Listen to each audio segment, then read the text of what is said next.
Hello पिलामाने welcome to our channel पिलामाने आज आम तुम अष्टम श्रेणी सामाजिक विज्ञान बहिर द्वितीय अध्याय जहाँकि देख भारतर राजनैतिक मानचित्रर पुनर्गठन पाठटीर संपूर्ण प्रश्न उत्तर आज आम यही भिडियो रे आलोचना करिबा।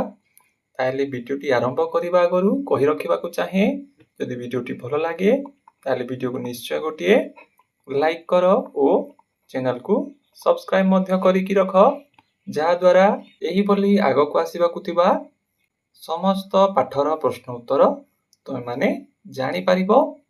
तेज चल आज भिडियो आम तुम द्वितीय अध्याय भारतर राजनैतिक मानचित्रर पुनर्गठन पाठटीर समस्त प्रश्न उत्तर गुड़िक आलोचना करिबा। तुमर प्रश्न और अभ्यास कार्य सेक्शन टी देछि देख यार प्रथम प्रश्न अछि दिल्ली सुल्तान एवं मुगल मानकर राजनैतिक रणनीति तुलना कर से मानक मध्यरे कौन समानता एवं पार्थक्य थिला। ताहले यार उत्तरटी लिखिबो तो माने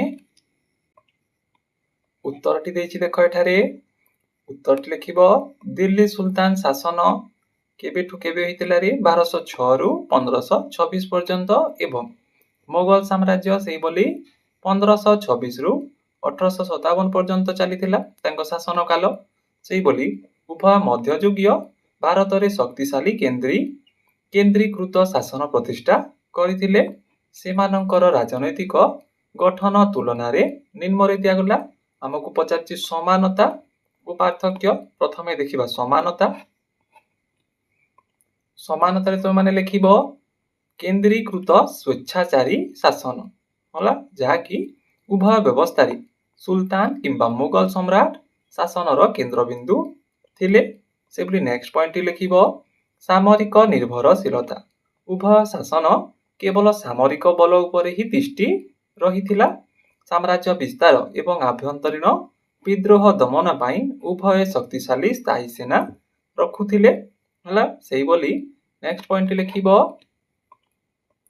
आयर मुख्य उत्स भूमि राजस्व है उभय शासन काल रे उभय अर्थनीति कृषि उपरे आधारित थिला एवं प्रजा मानक ठारू आदाय करा जाउतबा भूमि कर ही प्रशासन चलेबा पई मुख्य संबल थिला। एबोली तुमे समानता गुड़िक लिखिबो। सेही बोली नेक्स्ट पार्थक्य गुड़िक लिखिबो तुमे माने उत्तराधिकारी नियम है दिल्ली सुल्तान शासन रे कौन सी स्पष्ट उत्तराधिकारी नियम नथिला किंतु सुल्तान को मृत्यु परे अमीर एवं सेनापति मानक मध्यरे रक्ताक्त युद्ध हेउतुला सेतिरे जिए जितुतुला सीए सुल्तान होउतुला। सेही परि मुगल मानक क्षेत्र रे मध्य युद्ध हेउतुला किंतु से माने प्रायतः सह दायाद हला जेपरि कि समस्त पुत्र मध्य साम्राज्य बंटन नीति अनुसरण करुथिले हला ए बोली या पार्थक्य अटे। से बोली नेक्स्ट पार्थक्यटी लिखिबो प्रशासनिक संगठन दिल्ली सुल्तान माने साम्राज्य को इक्तारे विभक्त करी मुक्ति बा वाली मानकु दायित्व देउथिले जहा अधिक सामंतवादी थिला किंतु मुगल माने एक अति सुसंगठित प्रथा बा मनस्पदारी व्यवस्था प्रचलन करथिले जेउथिरे सामरिक पदवी एवं प्रशासनिक दायित्वर सुंदर समन्वय होइथिला। एई बोली लिखिबो तुम पार्थक्यटी। से बोली नेक्स्ट पार्थक्यटी लिखिबो स्थानीय शासकों सह संपर्क दिल्ली सुल्तान माने प्रायतः स्थानीय हिंदू राजा माननकु दमन करी रखुथिले हला। से बोली अपर पक्ष रे मुगल माने विशेष करी अकबर राजपूत एवं अन्य स्थानीय शासक मानक सह वैवाहिक और बंधुत्वपूर्ण संपर्क स्थापन करी से माननकु प्रशासन रे उच्च पदवी देइथिले यह मध्ये एक पार्थक्य अटे। एई बोली तुमे प्रथम प्रश्नर उत्तर गुड़िक पार्थक्य और समानता गुड़िक लिखिबो। से बोली देखिबा तुमरो नेक्स्ट प्रश्नटी।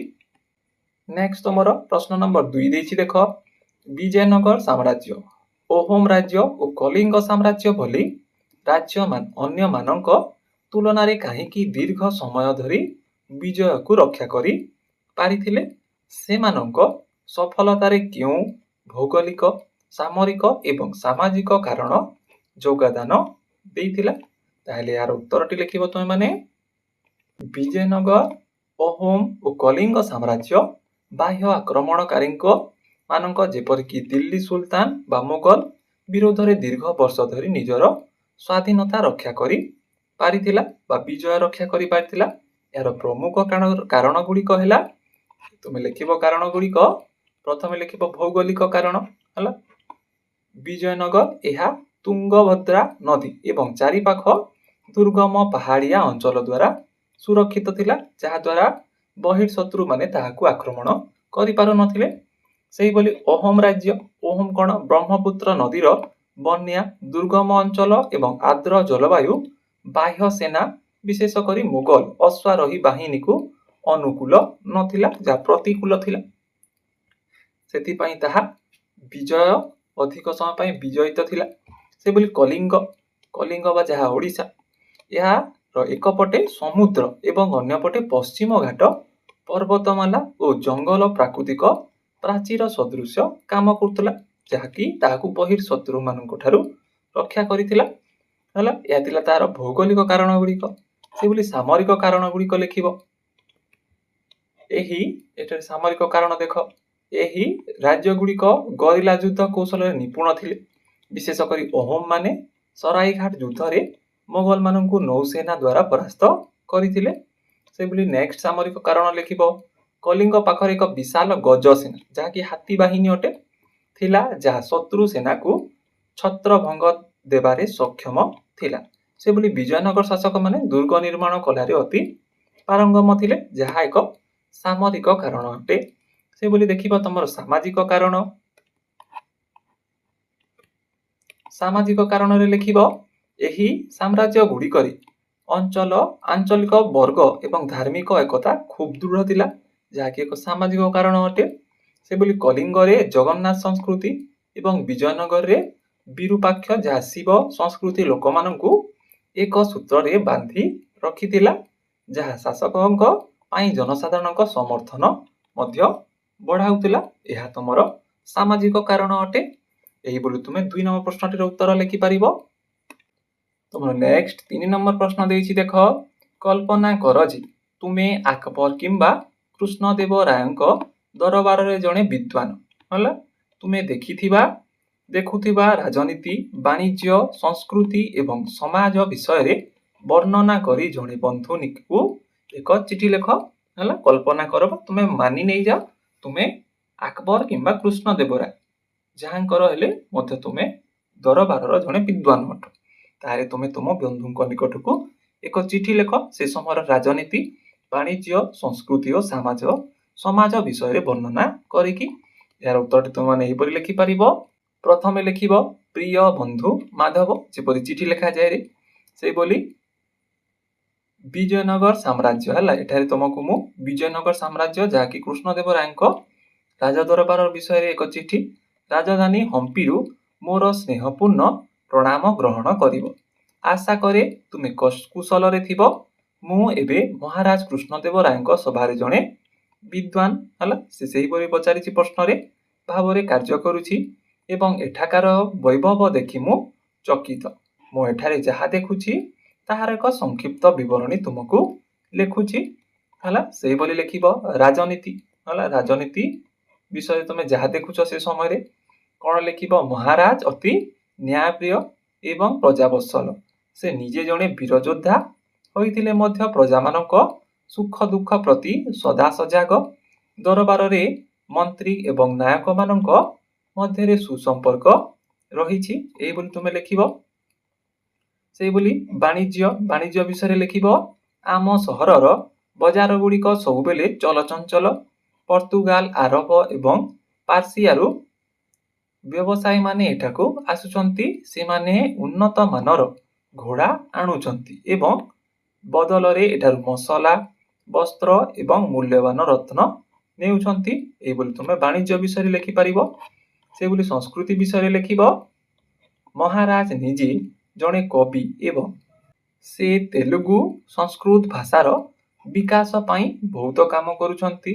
ଦରବାରରେ ସଙ୍ଗୀତ, ନୃତ୍ୟ ଏବଂ ସ୍ଥାପତ୍ୟ କଳାର ଉଚ୍ଚ ପ୍ରଶଂସା ହେଉଛି। ପ୍ରସିଦ୍ଧ ବିଟ୍ଠଲ ମନ୍ଦିର ନିର୍ମାଣ କାର୍ଯ୍ୟ ଚାଲିଛି ହେଲା, ଯାହାକି କୃଷ୍ଣଦେବ ରାୟଙ୍କ ସମୟରେ ହିଁ ହୋଇଥିଲା। ସେହିଭଳି ସମାଜ ବିଷୟରେ ଲେଖିବ। ସମାଜରେ ବିଭିନ୍ନ ଧର୍ମର ଲୋକମାନେ ଶାନ୍ତିପୂର୍ଣ୍ଣ ଭାବେ ବାସ କରୁଛନ୍ତି। ମହିଳାମାନଙ୍କୁ ସମାଜରେ ଉଚ୍ଚ ସ୍ଥାନ ମିଳିଛି। ସେମାନେ ମଲ୍ଲଯୁଦ୍ଧ ଏବଂ ପ୍ରଶାସନିକ କାର୍ଯ୍ୟରେ ମଧ୍ୟ ଭାଗ ନେଉଛନ୍ତି। ଏଇଭଳି ତୁମେ ସମାଜ ବିଷୟରେ ଲେଖିବ। ଆଗକୁ ଲେଖିବ, ତୁମେ ସେ ସମୟ ପାଇଲେ ନିଶ୍ଚୟ ଏହି ସ୍ୱର୍ଣ୍ଣ ସଦୃଶ୍ୟ ନଗରୀକୁ ବୁଲି ଆସିବ। ତୁମର ପ୍ରିୟ ବନ୍ଧୁ ରାମ ସମୟ, ଏଠାରେ ତୁମେ ତୁମ ନିଜ ସାଙ୍ଗର ନାମ ଲେଖିପାରିବ। ତୁମର ନେକ୍ସଟ 4 ନମ୍ବର ପ୍ରଶ୍ନ ଦେଇଛି ଦେଖ। ଯୁବାବସ୍ଥାରେ ଜଣେ ନିଷ୍ଠୁର ବିଜେତା ଆକବର କିଛି ବର୍ଷ ପରେ କିପରି ସହନଶୀଳ ଏବଂ ଦୟାଳୁ ହୋଇଗଲେ? ଏହି ପରିବର୍ତ୍ତନର କାରଣ କ'ଣ ହୋଇପାରେ? ତୁମକୁ 4 ନମ୍ବର ପ୍ରଶ୍ନଟି ପଚାରିଛି ରେ ପିଲେ, ଯେ ଜଣେ ଆକବର ଯୁବାବସ୍ଥାରେ ଏକ ନିଷ୍ଠୁର ଶାସକ ଥିଲେ, କିନ୍ତୁ କିଛି ବର୍ଷ ପରେ ସେ ତାଙ୍କ ସହନଶୀଳ ଓ ଦୟାଳୁ କିପରି ହୋଇଗଲେ ତାହାର କାରଣ ଆମକୁ ଲେଖିବାକୁ ପଡ଼ିବ। ଏଠାରେ ଦେଖ ଉତ୍ତରଟି ଲେଖିବ। ଆକବର ନିଜ ଶାସନର ପ୍ରାରମ୍ଭିକ ବର୍ଷଗୁଡ଼ିକରେ ଜଣେ ସାଧାରଣ ସାମ୍ରାଜ୍ୟବାଦୀ ବିଜେତା ଭାବରେ ଅନେକ ଯୁଦ୍ଧ କରିଥିଲେ ଏବଂ ନିଷ୍ଠୁରତାର ପ୍ରଦର୍ଶନ କରିଥିଲେ, କିନ୍ତୁ ପରବର୍ତ୍ତୀ ସମୟରେ ସେ ଜଣେ ସହନଶୀଳ ଏବଂ ମହାନ ଶାସକର ପରିଣତ ହୋଇଥିଲେ। ଏହି ପରିବର୍ତ୍ତନର ମୁଖ୍ୟ କାରଣ ଥିଲା, କାରଣ ଗୁଡ଼ିକ ଲେଖିବ ତୁମେ ମାନେ, ଯେପରିକି ଇବାଦତ ଖାନାର ପ୍ରତିଷ୍ଠା ହେଲା। ଆକବର ଫତେପୁର ସିକ୍ରି ଠାରେ ଏକ ପ୍ରାର୍ଥନା ଗୃହ ବା ଇବାଦତ ଖାନା ନିର୍ମାଣ କରିଥିଲେ। ସେଠାରେ ସେ ଇସଲାମ, ହିନ୍ଦୁ, ଜୈନ, ଖ୍ରୀଷ୍ଟିଆନ ଏବଂ ଜୋରାଷ୍ଟ୍ରିଆନ ଧର୍ମର ପଣ୍ଡିତମାନଙ୍କୁ ନିମନ୍ତ୍ରଣ କରି ଏକ ଧାର୍ମିକ ଆଲୋଚନା ଶୁଣିଥିଲେ ହେଲା। ଏହା ଦ୍ୱାରା ସେ ବୁଝିପାରିଲେ ଯେ ସବୁ ଧର୍ମର ମୂଳ ଲକ୍ଷ୍ୟ ହେଉଛି ମାନବିକତା ଏବଂ ସତ୍ୟ ହେଲା, ତାହାକୁ ଦୟାଳୁ ବା ସହନଶୀଳତା ପରିବର୍ତ୍ତନ କରିପାରିଥିବ। ସେଭଳି ନେକ୍ସଟ କାରଣଟି ଲେଖିବ। ସୁଲହି କୁଲ ନୀତି, ସେ ସର୍ବବ୍ୟାପୀ ଶାନ୍ତି ବା ସୁଲହି କୁଲର ଦର୍ଶନ ଆପଣାଇଲେ। ଏହାର ଅର୍ଥ ଥିଲା ସମାଜରେ ଧାର୍ମିକ ଭେଦଭାବ ନ ରଖି ସମସ୍ତଙ୍କୁ ସମାନ ଅଧିକାର ଦେବା। ଏହି କାରଣରୁ ସେ ଅଣ-ମୁସଲିମ ମାନଙ୍କ ଉପରୁ ଜିଜିଆ କର ଏବଂ ତୀର୍ଥଯାତ୍ରୀ କର ଉଠାଇ ଦେଇଥିଲେ ହେଲା। ଏହା ତାଙ୍କ ସହନଶୀଳତାର ପ୍ରଦର୍ଶନ କରେ। ସେହିଭଳି ନେକ୍ସଟ କାରଣ ଲେଖିପାରିବ। ରାଜନୈତିକ ଦୂରଦୃଷ୍ଟି, ଆକବର ଅନୁଭବ କଲେ ଯେ ଯଦି ଭାରତ ଭଳି ଏକ ବହୁ ସଂସ୍କୃତି ଏବଂ ବହୁ ଧର୍ମ ବିଶିଷ୍ଟ ଦେଶରେ ଦୀର୍ଘ ସମୟ ଶାସନ କରିବାକୁ ହେବ, ତେବେ କେବଳ ତରବାରୀ ବଳରେ ତାହା ସମ୍ଭବ ନୁହେଁ। ପ୍ରଜାମାନଙ୍କ ହୃଦୟ ଜିତିବା ଏବଂ ସମସ୍ତଙ୍କୁ ସାଥିରେ ନେଇ ଚାଲିବା ହିଁ ସାମ୍ରାଜ୍ୟକୁ ସ୍ଥାୟୀ କରିପାରିବ। ଏହିଭଳି ବିଭିନ୍ନ କାରଣ ତୁମେମାନେ ଲେଖିପାରିବ। ସେହିଭଳି ନେକ୍ସଟ ତମର 5 ନମ୍ବର ପ୍ରଶ୍ନ ପଚାରିଛି ଦେଖ। ଯଦି ବିଜୟନଗର ସାମ୍ରାଜ୍ୟ ତାଲିକୋଟ ଯୁଦ୍ଧରେ ବିଜୟୀ ହୋଇଥାନ୍ତା, ତେବେ ଫଳାଫଳ କ'ଣ ହୋଇଥାନ୍ତା? କଳ୍ପନା କର ଏବଂ ବର୍ଣ୍ଣନା କର ଯେ ଏହା ଦକ୍ଷିଣ ଭାରତର ରାଜନୈତିକ ଏବଂ ସାଂସ୍କୃତିକ ଇତିହାସକୁ କିପରି ପରିବର୍ତ୍ତନ କରିଥାନ୍ତା। ଏହାର ଉତ୍ତରଟି ଲେଖିବ ଦେଖ। ଏଠାରେ 1565 ମସିହାରେ ହୋଇଥିବା ତାଲିକୋଟା ଯୁଦ୍ଧରେ ଡେକାନ ସୁଲତାନମାନଙ୍କ ମିଳିତ ସେନା ହାତରେ ବିଜୟନଗରର ପରାଜୟ ଦକ୍ଷିଣ ଭାରତର ଇତିହାସକୁ ବଦଳାଇ ଦେଇଥିଲା। ଯଦି ଏହି ଯୁଦ୍ଧରେ ବିଜୟନଗର ବିଜୟୀ ହୋଇଥାନ୍ତା, ତେବେ ନିମ୍ନଲିଖିତ ପରିବର୍ତ୍ତନ ଗୁଡ଼ିକ ଦେଖିବାକୁ ମିଳିଥାନ୍ତା। ପ୍ରଥମେ ଲେଖିବ ରାଜନୈତିକ ପ୍ରଭାବ କ'ଣ ଦେଖିବାକୁ ମିଳିଥାନ୍ତା। ରାଜନୈତିକ ପ୍ରଭାବରେ ଲେଖିବ ଦକ୍ଷିଣ ଭାରତରେ ବିଜୟନଗର ସାମ୍ରାଜ୍ୟର ଏକଚାଟିଆ ପ୍ରଭାବ ଆହୁରି କିଛି ଶତାବ୍ଦୀ ପର୍ଯ୍ୟନ୍ତ ବଜାୟ ରହିଥାନ୍ତା, ଯେପରିକି ବିଜାପୁର, ଗୋଲକୋଣ୍ଡା ଏବଂ ଅହମ୍ମଦନଗର ଭଳି ସୁଲତାନ ଶାସନ ଦୁର୍ବଳ ହୋଇଯାଇଥାନ୍ତେ କିମ୍ବା ସମ୍ପୂର୍ଣ୍ଣ ଲୋପ ପାଇଯାଇଥାନ୍ତେ। ସେହିଭଳି ନେକ୍ସଟ ଲେଖିବ ପରବର୍ତ୍ତୀ ସମୟରେ ମୋଗଲମାନଙ୍କ ପାଇଁ ଦକ୍ଷିଣ ଭାରତ ଜୟ କରିବା ଅତି କଷ୍ଟକର ହୋଇଥାନ୍ତା, କାରଣ ସେମାନଙ୍କୁ ସୁଲତାନମାନଙ୍କ ବଦଳରେ ଏକ ବିଶାଳ ଏବଂ ସୁସଂଗଠିତ ବିଜୟନଗର ସେନାର ସାମ୍ନା କରିବାକୁ ପଡ଼ିଥାନ୍ତା। ଏଭଳି ସାଂସ୍କୃତିକ ପ୍ରଭାବ ଲେଖିବ। ତାଲିକୋଟା ଯୁଦ୍ଧ ପରେ ସୁଲତାନମାନଙ୍କ ସେନା ବିଜୟନଗର ରାଜଧାନୀ ହମ୍ପିଙ୍କୁ ସମ୍ପୂର୍ଣ୍ଣ ଲୁଟ୍ କରି ଧ୍ୱଂସ କରିଦେଇଥିଲେ। ଯଦି ବିଜୟନଗର ଜିତିଥାନ୍ତା ତେବେ ସେହି ବିଶ୍ୱ ପ୍ରସିଦ୍ଧ ମନ୍ଦିର ଓ ପ୍ରାସାଦ ଗୁଡ଼ିକ ଆଜି ବି ଅକ୍ଷତ ଅବସ୍ଥାରେ ଥାନ୍ତା। ହେଲା, ସେଭଳି ନେକ୍ସଟ ପଏଣ୍ଟ ଲେଖିବ।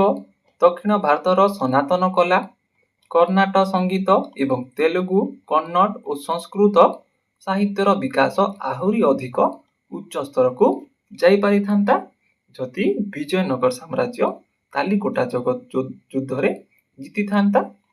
ଏହିଭଳି ତମେ ଉତ୍ତରଟି ଲେଖିବ। ସେଭଳି ନେକ୍ସଟ ତମର 6 ନମ୍ବର ପ୍ରଶ୍ନ ପଚାରିଛି ଦେଖ। ସମାନତା, ସେବା ଓ ନ୍ୟାୟ ସମେତ ପ୍ରାରମ୍ଭିକ ଶିଖ ଧର୍ମ ଦ୍ୱାରା ପ୍ରୋତ୍ସାହିତ ଅନେକ ମୂଲ୍ୟବୋଧର ଆଜି ବି ପ୍ରାସଙ୍ଗିକତା ରହିଛି। ଏହି ମୂଲ୍ୟବୋଧ ଗୁଡ଼ିକ ମଧ୍ୟରୁ ଗୋଟିଏ ବାଛ ଏବଂ ସମସାମୟିକ ସମାଜରେ ଏହା କିପରି ପ୍ରାସଙ୍ଗିକ ରହିଛି ତାହା ଆଲୋଚନା କର। ହେଲା, ଏଠାରେ ଆମକୁ ଶିଖ ଧର୍ମ ବିଷୟରେ ପଚରା ଯାଇଛି। ଶିଖ ଧର୍ମ ବିଷୟରେ କୁହାଯାଇଛି। ଏରେ ଉତ୍ତରଟି ଲେଖିବ। ଏଠାରେ ଦେଖ ଉତ୍ତରଟି ଲେଖିବ। ପ୍ରାରମ୍ଭିକ ଶିଖ ଧର୍ମରେ ଗୁରୁ ନାନକ ଦେବଙ୍କ ଦ୍ୱାରା ପ୍ରଚାରିତ ମୂଲ୍ୟବୋଧ ଗୁଡ଼ିକ ମଧ୍ୟରୁ ମୁଁ ସେବା, ହେଲା, ଯାହାକି ନିଃସ୍ୱାର୍ଥପର ମାନବ ସେବାକୁ ବାଛୁଛି।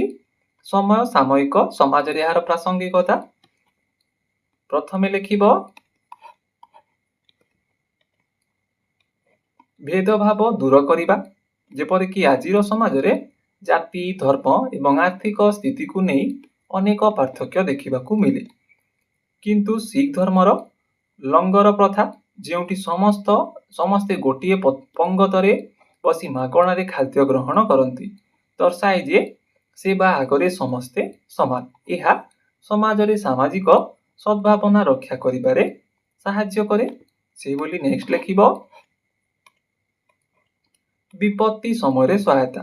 ବର୍ତ୍ତମାନ ସମୟରେ ଯେତେବେଳେ କୌଣସି ପ୍ରାକୃତିକ ବିପର୍ଯ୍ୟୟ ଯେପରିକି ବନ୍ୟା, ଭୂମିକମ୍ପ କିମ୍ବା ମହାମାରୀ ହେଲା ଆସେ, ସେତେବେଳେ ଶିଖ ସଂଗଠନ ଗୁଡ଼ିକ ନିଜ ଜୀବନକୁ ବାଜି ଲଗାଇ ଲୋକଙ୍କୁ ଖାଦ୍ୟ, ଔଷଧ ଏବଂ ଆଶ୍ରୟ ଯୋଗାଇ ଦିଅନ୍ତି। ଏହି ନିଃସ୍ୱାର୍ଥପର ସେବା ମନୋଭାବ ଆଜିର ସ୍ୱାର୍ଥପର ଦୁନିଆରେ ମାନବିକତାକୁ ବଞ୍ଚାଇ ରଖିବା ପାଇଁ ଅତି ଜରୁରୀ ଅଟେ। ଏହିପରି ତୁମେମାନେ ଉତ୍ତରଟି ଲେଖିବ। ସେଭଳି ନେକ୍ସଟ ତମର 7 ନମ୍ବର ପ୍ରଶ୍ନ ପଚାରିଛି ଦେଖ, ଯାହାକି ଆଜିର ତମର ଏହି ଭିଡ଼ିଓଟିର ଶେଷ ପ୍ରଶ୍ନ ଅଟେ। ପିଲାମାନେ ଯଦି ଭିଡ଼ିଓଟି ଭଲ ଲାଗୁଥାଏ ତାହେଲେ ଭିଡ଼ିଓକୁ ନିଶ୍ଚୟ ଗୋଟେ ଲାଇକ୍ କରିବ ଓ ଚ୍ୟାନେଲକୁ ସବସ୍କ୍ରାଇବ ମଧ୍ୟ କରିକି ରଖ, ଯାହାଦ୍ୱାରା ଏହିଭଳି ଆଗକୁ ଆସିବାକୁ ଥିବା ସମସ୍ତ ପାଠର ପ୍ରଶ୍ନ ଉତ୍ତର ତୁମେମାନେ ଅତି ସହଜରେ ପାଇପାରିବ। ତେବେ ଚାଲ ଆଜିର ଶେଷ ପ୍ରଶ୍ନଟି ଆଲୋଚନା କରିବା। କଳ୍ପନା କର ଯେ ତୁମେ ଏକ ବନ୍ଦର ନଗରୀ ସୁରତ, କାଲିକଟ କିମ୍ବା ହୁଗୁଳିର ବ୍ୟବସାୟୀ ଅଟ। ହେଲା, କୌଣସି ମଧ୍ୟରୁ ସୁରତ ହେଇପାରେ କିମ୍ବା କାଲିକଟ କିମ୍ବା ହୁଗୁଳି। ତୁମ ସାମଗ୍ରୀ ତୁମେ ଯେଉଁ ଲୋକଙ୍କ ସହ ବାଣିଜ୍ୟ କରୁଛ ଓ ଜାହାଜର ଗତିବିଧି ଇତ୍ୟାଦିର ଦୃଶ୍ୟ ଗୁଡ଼ିକୁ ବର୍ଣ୍ଣନା କର। ହେଲା, ଏହାର ଉତ୍ତରଟି ଲେଖିବ। ଏଠାରେ ଉତ୍ତରଟି ଲେଖିବ ଦେଖ। ମୋଗଲ ଯୁଗର ପ୍ରସିଦ୍ଧ ବନ୍ଦର ନଗରୀ ସୁରଟର ଜଣେ ବ୍ୟବସାୟୀ ଦୃଷ୍ଟିକୋଣରୁ ବର୍ଣ୍ଣନା ଏଠାରେ ଦିଆଯାଇଛି। ହେଲା, ତୁମେ ଯଦି ଚାହୁଁଛ କାଲିକଟ କିମ୍ବା ହୁଗୁଳିର ବ୍ୟବସାୟୀ ଅନୁସାରେ ମଧ୍ୟ ତୁମେ ବର୍ଣ୍ଣନା କରିପାରିବ, ହେଲେ ଏଠାରେ ସୁରଟର ଜଣେ ବ୍ୟବସାୟୀ ଅନୁଯାୟୀ ବର୍ଣ୍ଣନା ଦେଇଛି। ତାହେଲେ ଲେଖିବ ମୁଁ ସୁରଟର ବନ୍ଦରର ଜଣେ ବଡ଼ ବ୍ୟବସାୟୀ। ସୁରଟକୁ ମକ୍କାର ପ୍ରବେଶ ଦ୍ୱାର ବୋଲି ମଧ୍ୟ କୁହାଯାଏ, ତେଣୁ ଏଠାରେ ସବୁବେଳେ ଉତ୍ସବର ମୁଖ ପରିବେଶ ଥାଏ। ମୋ ବ୍ୟବସାୟର ଏକ ଚିତ୍ର ନିମ୍ନରେ ଦେଲି। ତୁମେ ଯାହା ବ୍ୟବସାୟ କରୁଥିବ ତା ବିଷୟରେ ଲେଖିବ। ଏଠାରେ ଲେଖିବ ମୋର ସାମଗ୍ରୀ। ମୋ ଗୋଦାମରେ ମୁଖ୍ୟତଃ ଭାରତୀୟ ସୂତା ଏବଂ ଜରି କାମ ହୋଇଥିବା ସୁନ୍ଦର ବସ୍ତ୍ର ରହିଛି, ଯାହାର ଚାହିଦା ସାରା ବିଶ୍ୱରେ ଅଛି। ଏହା ଛଡ଼ା ମୁଁ ମାଲବାରରୁ ଆସୁଥିବା ଗୋଲମରିଚ, ଅଲେଇଚ ଏବଂ ନୀଳ ମଧ୍ୟ ରପ୍ତାନି କରେ। ସେଭଳି ତୁମର ବ୍ୟବସାୟୀ ବନ୍ଧୁ ଲେଖିବ ବଜାରକୁ ଗଲେ ମୋତେ ଅନେକ ପ୍ରକାରର ଲୋକ ଦେଖିବାକୁ ମିଳନ୍ତି। ମୁଁ ଆରବ, ପାର୍ସିଆ ଏବଂ ତୁର୍କୀରୁ ଆସିଥିବା ମୁସଲିମ ବ୍ୟବସାୟୀଙ୍କ ସହ କାରବାର କରେ। ଏବେ ଏବେ କିଛି ବର୍ଷ ହେବ ଇଂରେଜ, ଡଚ୍ ଏବଂ ପର୍ତ୍ତୁଗୀଜ ବ୍ୟବସାୟୀ ମାନେ ମଧ୍ୟ ମୋଠାରୁ କପଡ଼ା କିଣିବା ପାଇଁ ଏଠାରେ ନିଜର କୋଠି ସ୍ଥାପନ କଲେଣି। ସେଭଳି ଆଗକୁ ଲେଖିବ ବନ୍ଦରର ଦୃଶ୍ୟ, ଜାହାଜର ଗତିବିଧି ହେଲା। ସକାଳୁ ସମୁଦ୍ର କୂଳକୁ ଗଲେ ଦେଖାଯାଏ ଯେ ଦୂର ଦିଗ୍ବଲୟରୁ ବଡ଼ ବଡ଼ ପାଲଟଣା ଜାହାଜ ଗୁଡ଼ିକ ଆସୁଛନ୍ତି। କିଛି ଜାହାଜ ଲୋହିତ ସାଗର ଦେଇ ପଶ୍ଚିମ ଏସିଆକୁ ଯାଉଛନ୍ତି ତ କିଛି ୟୁରୋପ ଅଭିମୁଖେ ଯାତ୍ରା କରୁଛନ୍ତି। ଜାହାଜରୁ ସୁନା ଓ ରୂପାର ମୁଦ୍ରା ଓହ୍ଲା ଯାଉଛି ଏବଂ ଆମ ଦେଶର ସାମଗ୍ରୀ ସେଥିରେ ବୋଝେଇ ହେଉଛି। ସେଭଳି କୂଳରେ ଶ୍ରମିକମାନଙ୍କ କୋଲାହଲ ଏବଂ ସାମୁଦ୍ରିକ ପକ୍ଷୀଙ୍କ କାକଲିରେ ସାରା ବନ୍ଦର ଚଳଚଞ୍ଚଳ ରହିଛି। ଏହିଭଳି ତୁମେ ବନ୍ଦରର ବର୍ଣ୍ଣନା ବା ଜାହାଜର ଗତିବିଧି ଗୁଡ଼ିକ ଲେଖିପାରିବ ହେଲା। ଏହା ଥିଲା ତମର ସମ୍ପୂର୍ଣ୍ଣ ପ୍ରଶ୍ନ ଉତ୍ତରଟି।